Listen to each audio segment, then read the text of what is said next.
नमस्कार, आदाब, जिंदगी जिंदाबाद। मैं हूं आपका दोस्त और होस्ट संजीव शाद और आप इस वक्त देख रहे हैं टू द पॉइंट जिंदगी जिंदाबाद। जी हाँ, जिंदगी बहुत लंबी चौड़ी दास्तान नहीं होती दोस्तों, लेकिन कभी कभी ज़िंदगी बहुत बड़ी यात्रा लगती है और जब ये ज़िंदगी बीत जाती है तो अंतिम पड़ाव पर जाकर इंसान अक्सर ये सोचता है कि बस ज़िंदगी गुजर गई। लेकिन जीवन और मृत्यु के बीच में, यानी कि जन्म और मृत्यु के बीच का जो लम्हा है, जो फ़लसफ़ा है, उसे हम ज़िंदगी कहते हैं। और ज़िंदगी में किताबों का अपना एक महत्व है। हर इंसान किताब के साथ जुड़ा हुआ है और इसी विषय में कोई हिसाब की किताब पढ़ता है, कोई साइंस की, कोई इंग्लिश की। लेकिन मेरे पास एक किताब है, एक टुकड़ा धूप का, जिसे लिखा है हमारे वेद प्रकाश भारती। नमस्कार भारती साहब। नमस्कार जी। बहुत ही खूबसूरत पेज है, टाइटल है एक टुकड़ा धूप का। लिटरेचर से संबंधित ये किताब है। बिल्कुल। और इस किताब की चर्चा बहुत दूर दूर तक हुई है, विशेष तौर पर बच्चों में चर्चा हुई है। तो मैं अपनी बातचीत को आगे बढ़ाने से पहले सर आपसे पूछना चाहता हूँ कि एक टुकड़ा धूप का, ये क्या टाइटल है? शाह जी, सबसे पहले आपका स्वागत है जी। एक टुकड़ा धूप का सीधा सीधा जो मैंने इसका शीर्षक का अर्थ लिया है जी वो ये लिया है कि ज्ञान का जो समुद्र है वो बहुत ही बड़ा है जी।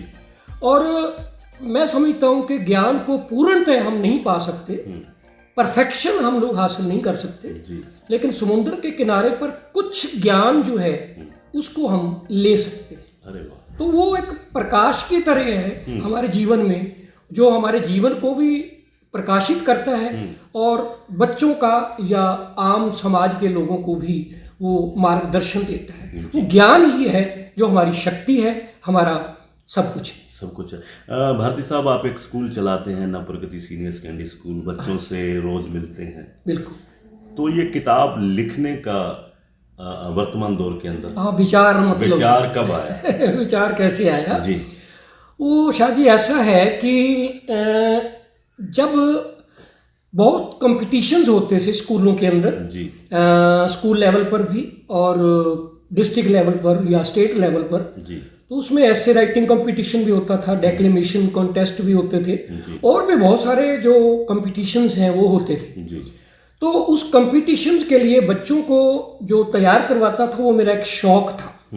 मैं उस शौक को ध्यान में रख करके उसको पूर्ण करने के लिए, या यूं कहें कि मैं अपने समय के, अपने बचपन के शौक को पूर्ण करने के लिए बच्चों को तैयार करवाता था। बिल्कुल। और बच्चों को तैयार करवाने के लिए उनको मैं ऐसे राइट करके गाइड कर देता था और बच्चे उसको लर्न कर लेते थे, याद कर लेते थे। इसी तरह फिर वो डेक्लेमेशन का हो या ऐसे राइटिंग का हो या कोई भी क्रिएटिव कविता का भी, जैसे है साहित्य की जैसी जितनी विधाएं हैं उनमें से 3-4 को मैंने स्पेशली, मेरा शौक था तो मैंने उस शौक को पूर्ण करने के लिए जब बच्चों को लिख करके देता था तो बच्चे उसमें जब कंटेस्ट को फाइट करके विनर हो करके आते थे, जीत करके आते थे तो मुझे खुशी मिलती थी, बच्चों को भी बड़ा आनंद आता है, पेरेंट्स भी बड़े खुश होते थे।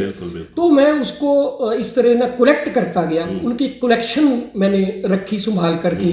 बच्चों ने भी वो मेरी यादों को समेट करके रखा हुआ है उन मेरी राइटिंग्स को। तो वो सारी राइटिंग्स मैंने मंगा करके जो विनर बच्चे थे उनसे भी कुछ मेरे पास पड़ी थी तो मैंने इस तरह उसको एक किताब का जो रूप है, पुस्तक का जो रूप है, क्योंकि मेरे एक माइंड में था कि पुस्तक के माध्यम से हम किसी के जीवन में, किसी के हृदय में उतर सकते हैं। क्या बात है। तो वो ज्ञान बच्चों को जब मिलता है तो बच्चे आगे बहुत तरक्की करते हैं। ये इस नज़रिए से मैंने ये किताब लिखी। क्या बात है, आपका नज़रिया बाकमाल है भारती साहब। लेकिन एक बात और भी है, इसके अंदर जो लिटरेचर है, आप कह रहे हैं कि भाषण है, कविताएं हैं, कुछ कविताओं के टाइटल्स मैं देख रहा था, कन्या भ्रूण हत्या के खिलाफ भी हैं, नशे के खिलाफ भी हैं। विशेष तौर पर आपने कर्मयोगी स्वामी विवेकानंद के ऊपर भी लिखा है।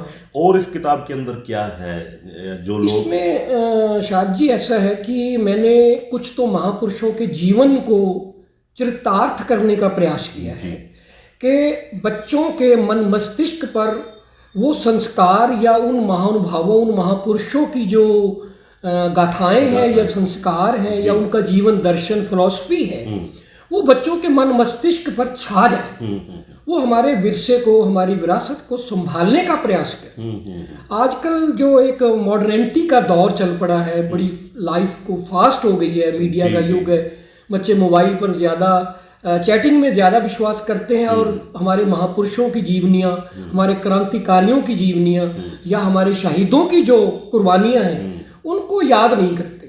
और घरों में भी, परिवारों में भी, समाज में भी इस तरह का माहौल जो मैंने महसूस किया है कि सृजित हो गया है कि बच्चे दूसरी तरफ ध्यान ज़्यादा और इन बातों की तरफ कम ध्यान देते हैं।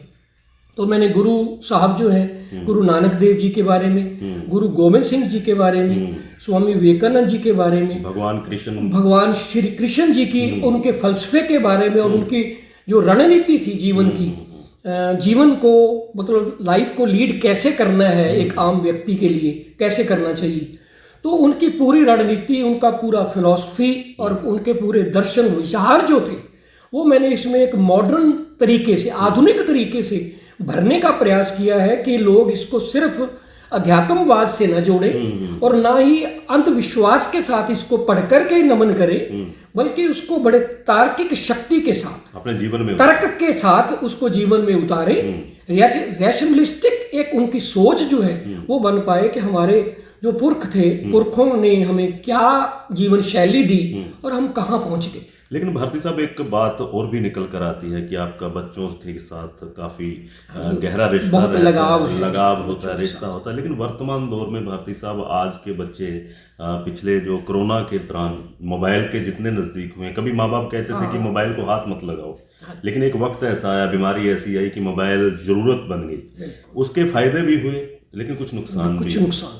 आप किस तरह से उनको किताब पढ़ने के लिए प्रेरित? शाद जी, आपने एक बहुत ही बढ़िया विषय, मतलब जो है चुनिंदा विषय इसमें से आपने उठाया है कि मोबाइल के यानी यूजेस, क्या इसके उपयोग हैं, यूजेस हैं, क्या इसकी हानियां हैं, क्या नुकसान है इसके। इस पर भी मैंने इसमें एक आर्टिकल बहुत ही शानदार, बहुत ही मेहनत करके इसमें तैयार करके लिखा है। जो रही बात कि हम बच्चों को मोबाइल से अवॉइड करने के लिए रोकते थे, मतलब ना कि करें यूज इसको, वो एक समय था, वो एक दौर था। और एक समय ऐसा, एक दौर ऐसा भी आया कि इसकी इतनी बड़ी जरूरत बन गई इस कोरोना पीरियड में, कोविड-19 के इस दौर में, महाकाल में। मतलब ये एक बड़ा कष्टदायक काल था हमारे लिए। बड़ी जीवनियाँ, बड़े मतलब जो कीमती जाने थी हमारे से, वो बिछड़ गई। बिल्कुल बिल्कुल। तो उस दौर में हमारे पास और कोई सोर्स नहीं था बच्चों को हमारी एजुकेशन के साथ और लर्निंग के साथ टच करने के लिए। और बच्चे ऐसे ही आवारा घूमते रहे, उनका समय बर्बाद हो, नष्ट हो जाए। उससे बेटर हमें ये लगा कि उस नष्टता से ज़्यादा ये उपयोगी रहेगा कि इनको ऑनलाइन माध्यम से ऑनलाइन एजुकेशन प्रोवाइड की जाए, ऑनलाइन क्लासेस दी जाए, वर्चुअल ट्रेनिंग दी जाए, वर्चुअल एक्सपेरिमेंट करवाए जाएं, वर्चुअल जो विचार हैं वो दिए जाएं। और मोबाइल की इस लिए ज़्यादा ज़रूरत बन गई इस कोविड-19 के दौरान। अब वो एक दौर फिर चेंज हुआ। अब जो कोविड-19 है वो कंट्रोल में है बहुत हद तक। जो स्कूल हैं वो रेगुलर लग रहे हैं और हमारी जो लाइफ है, जो जीवन है हमारा, वो धीरे धीरे पटड़ी पर आ रहा है। पूरा सिस्टम ही पटड़ी पर आ रहा है, धीरे धीरे ट्रैक पर हो रहा है। तो अब हमने फिर बच्चों को जो है वो मना किया है कि मोबाइल को यूज ना करें। अगर करें तो आप उसमें से जो यूजफुल मटेरियल है वो ले, सिर्फ वो मटेरियल उठाएं। अभी मैंने हाल ही में कल एक लड़के को मोबाइल पर ही एक नया आर्टिकल लिख करके दिया है, जो बच्चे ने इंग्लिश में तैयार करके कल हमारी मॉर्निंग असेंबली में भी बोला और बच्चे ने बहुत सुंदर बोला। स्पीच उसने दी, बड़ी शानदार। बिल्कुल आपकी बात ठीक है, लेकिन समय के अनुसार, वक्त के अनुसार हमारे साथ जुड़ जाती हैं, लेकिन वो हम पर निर्भर करता है कि वो हमारे लिए कितना नुकसानदायक होगी और कितनी लाभदायक होगी। लेकिन भारती साहब, इसके अंदर बहुत कुछ है, मैंने भी पढ़ी है ये किताब और बहुत दूर दूर तक जाती है। मैं फिर वही बात करता हूँ कि किताबों का कितना प्रभाव है। बच्चे आजकल लिखना भूल रहे हैं, सुलेख प्रतियोगिता जो होती है। बिल्कुल आपकी बात। बच्चे आजकल लोग सुनना भूल रहे हैं कि क्या सुनना है। टेक्निक खत्म होती जा रही है। लेकिन वर्तमान दौर के अंदर ऐसी स्थिति में एक किताब जब पाठक पढ़ता है, क्या उनको पढ़ना आसान लगेगा या इसको कोई और तरीके के साथ पढ़ा शाह जाए? जी, इस तरह है जी कि पहले मैं ये कहूँगा कि जो बुक्स हैं, जो किताबें, पुस्तकें हैं, ये इससे बढ़िया दुनिया में कोई भी अच्छा या आदर्श मित्र नहीं है। बिल्कुल सही बात। सबसे बढ़िया आदर्श मित्र जो है वो हमारी किताब है। जी मैं तो इसको माँ, पिता, भाई और पूरे रिश्ते इसके साथ जोड़ लेता हूँ कि पुस्तकें हमारे जीवन का जो मार्गदर्शन कर सकती हैं। शायद हमारा गुरु भी कई बार उसमें असमर्थ रह जाता है। बिल्कुल। तो पुस्तकों में ज्ञान ही ज्ञान पड़ा है। सिर्फ एक तो जरूरत है उसको अमल में लाने की, जीवन में उतारने की जरूरत है। ज्ञान बहुत पड़ा है, पुस्तकों में भी पड़ा है। आजकल तो व्हाट्सएप, सोशल मीडिया का जमाना है, उसमें भी ज्ञान मिल जाता है, लेकिन उसको जीवन में उतारने की जरूरत है। इसलिए मैं बच्चों से भी ये कई बार विचार के तौर पे, आज का विचार जब हम देते हैं तो मैं कहता हूँ, अगर आप अपने विचारों की अभिव्यक्ति करना चाहते हैं, यानी मंच पर आप बोलना चाहते हैं, तो सुनने की आदत डालिए। अरे वाह। जब तक आपको सुनने की आदत नहीं है तो आप अपने विचारों की अभिव्यक्ति भी प्रॉपर नहीं कर पाएंगे। क्या बात है। और मैं इस बात के साथ और बात भी जोड़ना चाहता हूँ हमारे दर्शकों को कि अगर आपके हाथ में मोबाइल है बिल्कुल, तो शायद लोग आपको किसी और नज़र से देखें। हाँ, अगर आपके हाथ में कोई किताब है लिटरेचर की, हिसाब की, इंग्लिश की, तो शायद दुनिया आपको बड़ी अच्छी नज़र से देखे। बिल्कुल। इसीलिए किताबों को अपना मित्र बनाएं और ऐसी किताबों को गिफ्ट भी करें और परचेज भी करें और लोगों को, बच्चों के जन्मदिन जागरूक करें, गिफ्ट में दे सकते हैं। और स्कूल में भारती साहब आप एक बुक बैंक भी बनाया हुआ है। शाह जी, मैं बुक बैंक की बात में करके मैं एक छोटी सी बात बीच में, आपने ना नजरिए की बात करी थी कि जब आपके हाथ में मोबाइल है और जब आपके हाथ में बुक है तो दोनों में क्या मतलब रहेगा डिफरेंस, एक सामने वाले व्यक्ति जो सोच रहा है। तो मैं समझता हूँ कि ये एक नजरिया है, एक सोच है, एक दृष्टिकोण है, हमारा एटीट्यूड है। और उसके लिए भी मैंने इस पुस्तक में एक नजरिया नाम का पंजाबी में एक आर्टिकल लिखा है। अरे वाह, क्या बिल्कुल लास्ट पे है वो पढ़ने वाला है। उसमें भी मतलब क्या बात है, इसमें आप यदि देखेंगे तो नजर बदलो, नज़ारे बदल जाएंगे। तो मतलब इसमें ऐसी चीजें मैंने दी हैं जो बच्चा हो या आम कोई व्यक्ति हो, उसका जो एटीट्यूड है, जो नजरिया है, वो पॉजिटिव हो जाए। लेकिन आपने टाइटल रखा तो है एक टुकड़ा धूप का। बिल्कुल। लेकिन जब कोई आदमी किताब पढ़ता है, मैंने ये पढ़ी है, तो मुझे ये नहीं लगता कि ये एक टुकड़ा धूप का है। मुझे ये लगता है कि ये पूरा सूरज का एक तस्वीर बनी हुई है, प्रकाश बनी हुई है। बिल्कुल, क्योंकि हर रंग की इसके अंदर बात इसमें हर रंग मैंने डालने की कोशिश की है।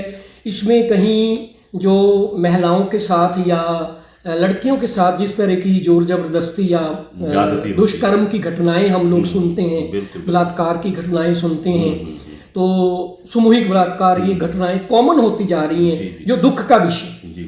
तो मैंने उसके लिए भी इसमें कुछ मैटर मैंने डाला है। और ख़ास तौर पर मैंने उस भगवान को या परमपिता परमात्मा को, जिसको हम नमन करते हैं, श्री कृष्ण जी को इस बात के लिए शिकायत की है। अरे वाह। और उस शिकायत में मैंने एक लाइन, फर्स्ट लाइन है, कितोता आतु कृष्ण मुरारी। अरे वाह। तो इसमें वो कविता है आपकी। तो मतलब इसमें वो भी एक कविता है जो उसको एक शिकायत कर रही है। बिल्कुल कि कितोता आओ कृष्ण मुरारी, हे कृष्ण कहन मुरारी, हे जगत के पालन करता, हे चक्रधारी। द्वापर तो मीडिया युग तक हुण बहुत कुछ बदल गया है। अरे वाह, क्या बात है। गोपियां ग्वाले नहीं लभदे, हुण मंदिरां च पुजारना ही दिखदियां। क्या बात है।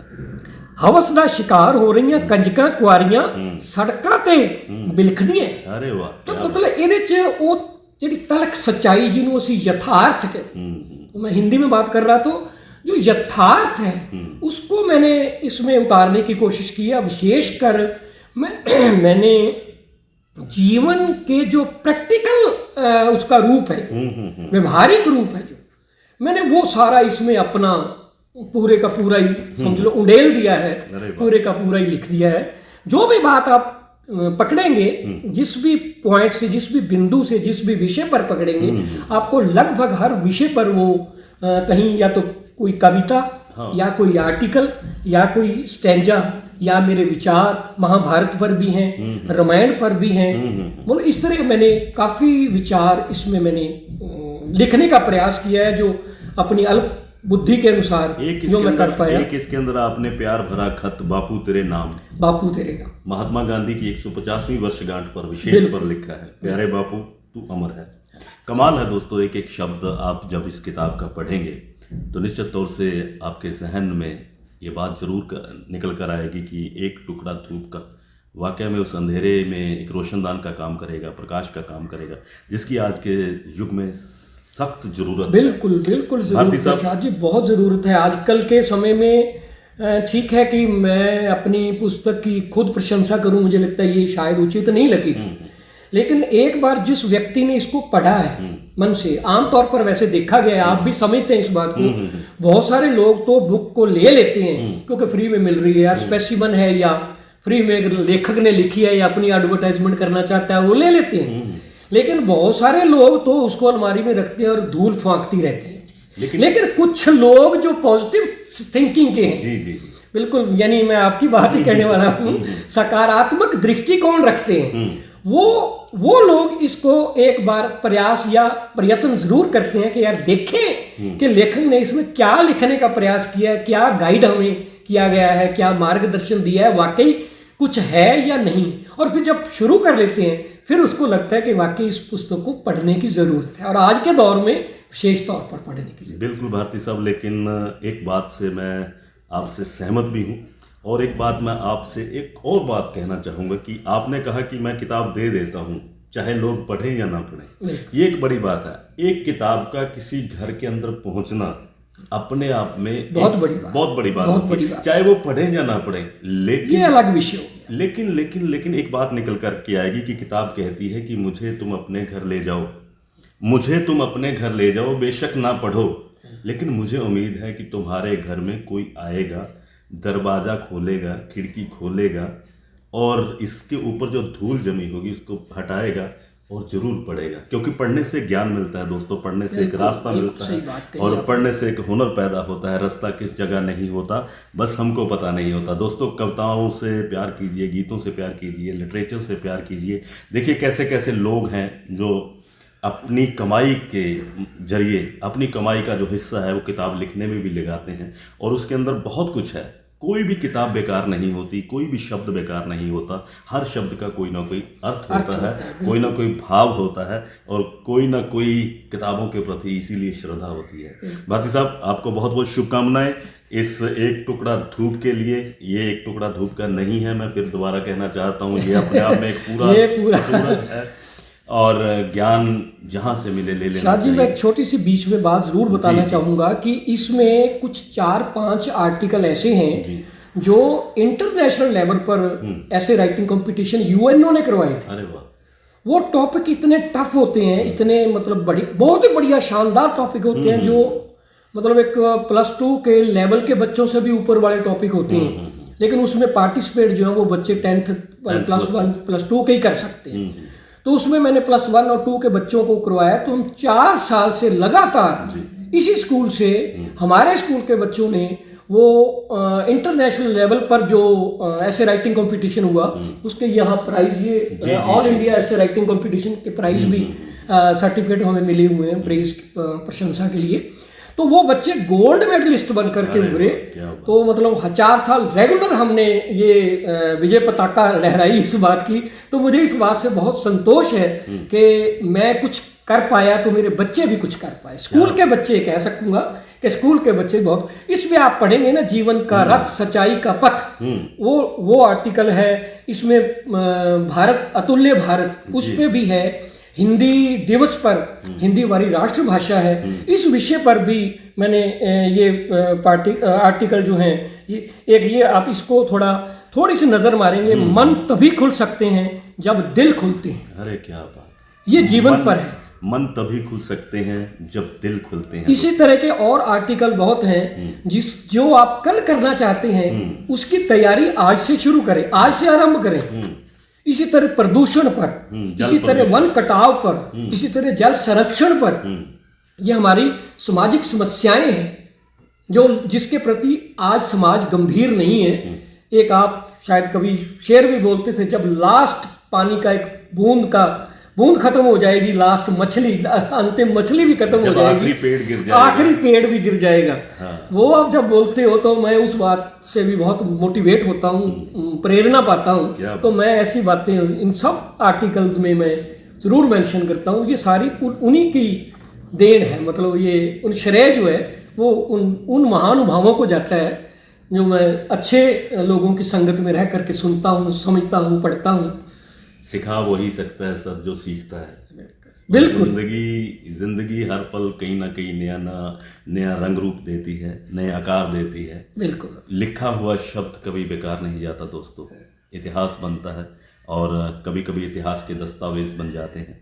दोस्तों, मैं आपसे एक और विनम्र निवेदन करना चाहूँगा कि आप कहीं भी जाएं, किताबों को जरूर खरीदें, अपने बच्चों को जरूर रीडिंग की आदत डालें, पढ़ना जरूर सिखाएं, लिटरेचर बताएं और लिटरेचर के साथ जीना सिखाएं, क्योंकि लिटरेचर जो है वो जिंदगी को बहुत जरूरी है सर, जिंदगी को एक अदा देता है और जिंदगी का अदा एक हुनर, एक कमाल है। जिसको जीना नहीं आता वो मर जाता है। बहुत बहुत धन्यवाद। आप खुश रहें। बच्चों को मैं मैसेज जरूर देता हूँ जी सर। मतलब स्कूल के बच्चों को भी, समाज में भी, मॉर्निंग असेंबली में हमारा ये एक सेशन चलता है पूरा।